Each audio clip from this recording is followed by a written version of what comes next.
Hello, Vinyl community. This is Randy. Today, I'm doing a contest entry. For Mike at MGK Boston. MGK Boston. In honor of his channel name, we are listening to King Buffalo. King Buffalo, Longing to Be the Mountain. MGK Mike has recently relocated from Boston to Buffalo, so playing King Buffalo today. You should probably have a lot of chances to go see them play there, I think. Must be really cool. So Mike is having a oh yeah, I wanted to mention that the record is courtesy of the Zunkman, Steve Bender. Thanks very much for sending me that record, Zunkman. Sounds great. And so Mike is having this contest called the Push to 1 Trillion Subscribers Contest, and the object of this contest is for him to get to 1 trillion subscribers. So that's a lofty goal. So good luck on reaching that, Mike. And he has composed 10 prompts for us to respond to. So let's get started. If you could take a vacation anywhere, where would you go? I think I would go to Geneva, Switzerland. I've never been there before, and I've just heard a lot about it throughout my whole life, and just extremely beautiful there. I think there's Lake Geneva, and then Mont Blanc. I think you can see, so you can be sitting by the lake and looking at snow-capped Mont Blanc at the same time. So that's one place I would like to go.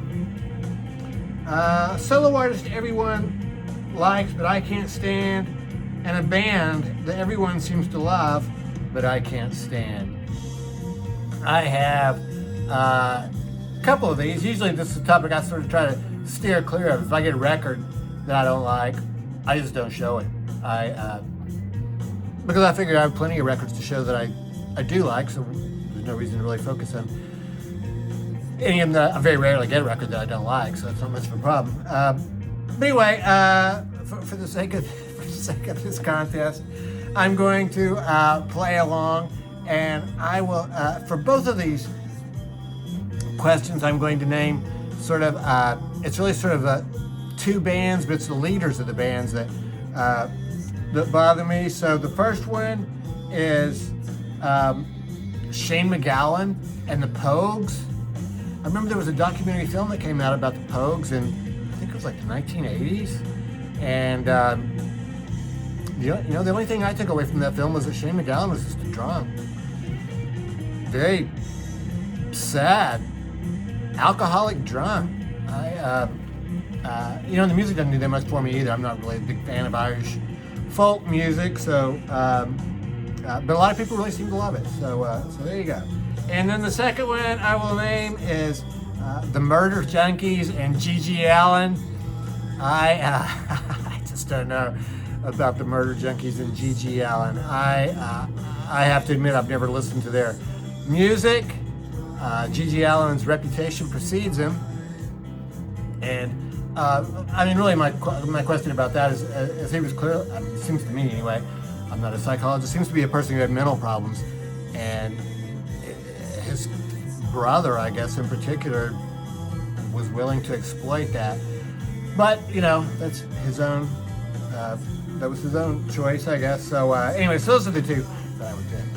Show a jazz album. Artemis. This is a record that I picked up recently, but I haven't had a chance to show yet in vinyl editions. I guess I've had a chance to show it, but I haven't shown it yet in vinyl editions. So Artemis is a jazz ensemble that currently is playing. I watched a video on YouTube Music this morning of a performance of theirs in, I think it was in Baltimore or Washington. Really fantastic. So, I guess sort of I'm just not sure how I feel about this. It's almost like a gimmick or something. They're all women in this band, so, that just automatically sort of sticks them in a gimmicky category, even though it shouldn't.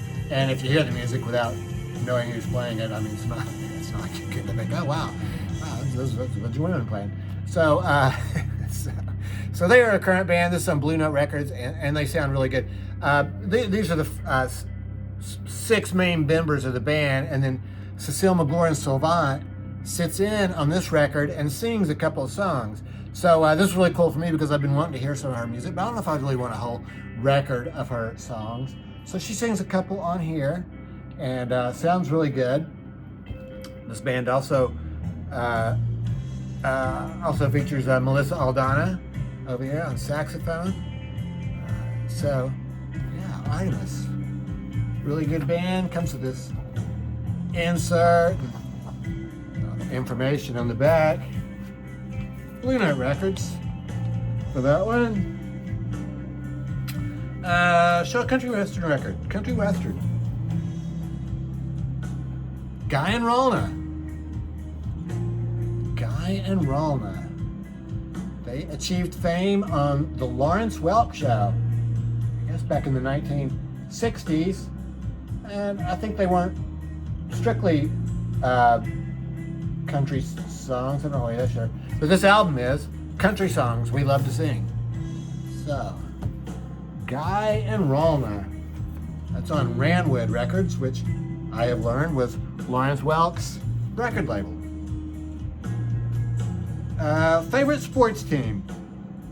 Favorite sports teams, or favorite sports hero, I guess, over the years. My favorite sports teams are the Tennessee Volunteers. I grew up in Knoxville, and my dad used to actually take up tickets at the gate at the Tennessee football games. So I started going to those games when I was like 10 or 11 years old.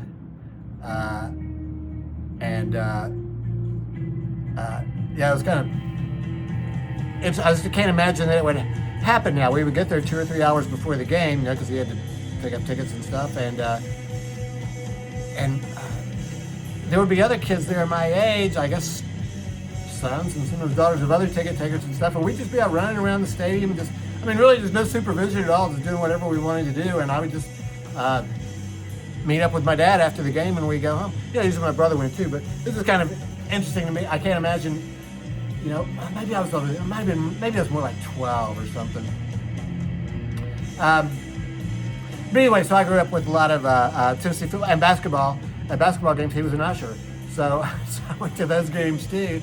And it was just a lot different back then. There wasn't so much money involved and TV and stuff like that. So, but the Volunteers were my favorites. Let's see. Shout out to a newer VC channel, Infidelity. I'll leave a link to his channel, Dave at Infidelity. He's already done an entry for this contest, so I know that Mike is familiar with him. He also did the Americana vinyl tag, and he has done at least one 5 records in 5 minutes, which is, I guess that has become sort of a vinyl community thread. Maybe I think it started by Chris at Record Talk. But yeah, that's a good thread. 5 records in 5 minutes. A concert memory. Concert memory that I have is, I guess you would call it a concert. When I turned 18, I turned 18 in 1978, and back then the drinking age was 18. So a friend and I went to a bar, Bundooley's, to see a live band for the first time. I'd been to concerts before then at the Civic Coliseum. They didn't sell alcohol there or anything. Those were just all ages shows. The only thing they had to drink there was Coke. So I've been to a lot of shows featuring big bands, like Van Halen and Styx and bands like that. But when I turned 18, we went to a club for the first time and saw it was a band there. I think the first, it's hard to say for sure. But a band I remember seeing there a few times was Lynx, Lynx. They were a local, rock and roll cover band. They had a few original songs. I'm sure they were hoping to, break into the big time. And they were really good. And the thing that really got my attention was just how incredibly much better it was to see a show in a club like that. Bundooley's was upstairs from the Pickle U Pub. The Pickle U Pub on Cumberland Avenue. You had to go upstairs, up a narrow staircase, and you probably could have gotten a couple hundred people in there if you squeezed them. And, the stage was about like probably less than a foot off the floor. But yeah, I just decided at that point that I would just always much rather go and see a band in a club than in, these big concert, stadium type facilities. Let's see. Show an album by a Canadian artist. Guess who? One of my all-time favorite albums. This is an album that I could listen to anytime. I can listen to it every day. Best of the Guess Who. The first side is 6 songs. They're all hit songs. These Eyes, Laughing, Undone, No Time, American Woman, and No Sugar Tonight. Second side has a couple hit songs, I think, smaller hit songs. Hand Me Down World and Bus Rider, Share the Land. But really just that whole first side. Best of the Guess Who, Burton Cummings. I saw an advertisement last week that Burton Cummings is coming to Nashville here in February, I think. I guess he's going to sing the songs of the Guess Who, and I think he also had some hit songs of his own. And an album released in the year I was born. In 1960, Bob Newhart released his first album, The Button-Down Mind, on TV. Uh-oh. Oh, I think I got the wrong one. I pulled out the wrong album. I think in 1960, his first one was called The Button-Down Mind of Bob Newhart, and I pulled out The Button-Down Mind on TV. But I really do have it over there, and I'm not going to pause this video. Bob Newhart was a comedian, early 1960s, stand-up comedian. Went on TV, became very famous. Later on, married Suzanne Pleshette. Suzanne Pleshette, one of my favorite actresses. I really liked her in the Shaggy DA.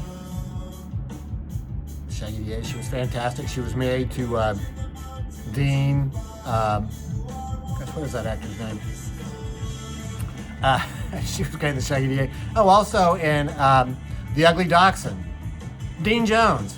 He was her co-star in both of those Disney films. Yeah, The Ugly Dachshund. That's fantastic. She had like 5 little dachshunds, and he brought home a real dog, a Great Dane. Fantastic movie. So that's it. So thanks for having the contest, Mike. Good luck in your push to 1 trillion. I'm sure you'll get there. And yeah, that's it. Hope everybody's doing well. Thanks for watching.